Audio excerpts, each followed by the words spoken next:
Hi, and thanks for watching this brownbagimaging.com video. Today, we want to give you 3 quick tips for better use of reverb. Everybody uses reverb at some time or another, so here's just a few quick tips for you to use it more effectively. First of all, set up your reverb on an aux channel. Don't put it on the actual channel where your original signal lives. Putting it on the aux channel, and then in this case here, say this revolver reverb, we are routing its input with bus 11 and 12. So every channel that's bused to 11 and 12 goes into this reverb. You can use that to glue things together. You can take multiple elements in a mix, put them to the same reverb, and then adjust their individual levels, how much reverb is going to go to each one with the bus fader right here. So they're going to the same reverb, but they don't have to have the same amount of it. So you can leave the reverb fader at unity gain and adjust the level with the bus fader. That would be the best way to do it.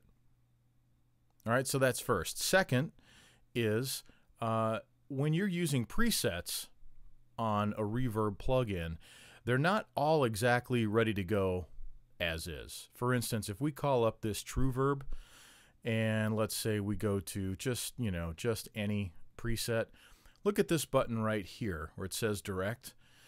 What that means is that the plugin is mixing in dry signal along with the reverb signal. What that's going to do is it's going to make your original signal louder, and that's not really what you're looking for from a reverb plugin. You just want the reverb to add space. You don't want it to make your sound louder. So this is really unnecessary. So we would just, first of all, before we do anything, turn that off and make sure that this fader, this aux channel, is only giving us the reverb effect and not dry signal. And many plugins are different. So if we go to the Revolver and let's choose just any preset there, you'll see that the dry signal here is pulled all the way down. The wet signal is at unity gain. So if we want to add dry, we can, but as a preset, it's not set up that way, so we can leave it. Every reverb plug is different, so you've got to get to know them and figure out where your wet and dry settings are and make sure that they're set up correctly.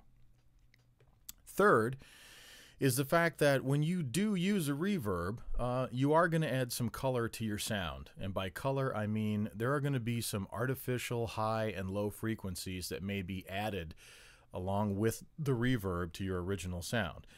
If you don't want that color, and most of the time you don't, you want, you've already spent time getting your original sound the way you want it, and you just want the reverb to add space. And with space, you're looking to do maybe one of two things. Either move the sound backward, move it back in the mix by adding that space to it, or you're looking to make it larger.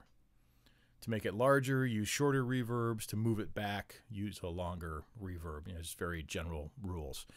So to avoid the extra color that the reverb plugin may add, you want to put an EQ on it. And just roll off some top end and low end on the reverb fader. So a good place to start for the low end is around 100. Use a gentle slope like what you see here, and then start moving it up. And the range would be maybe anywhere from 100 to 300. For the top end, maybe you want to start at about 4K and go up from there. Again, using a gentle slope until you're reasonably sure that your original sound hasn't been too colored by the reverb. And this same rule actually applies even if you're just going to use a delay. If you're using a delay or a reverb, it's generally a good idea to come in and roll off some top and bottom to avoid the extra color. All right, that's it. 3 quick tips for more effective use of reverb. Thanks for watching. brownbagimaging.com. See you later.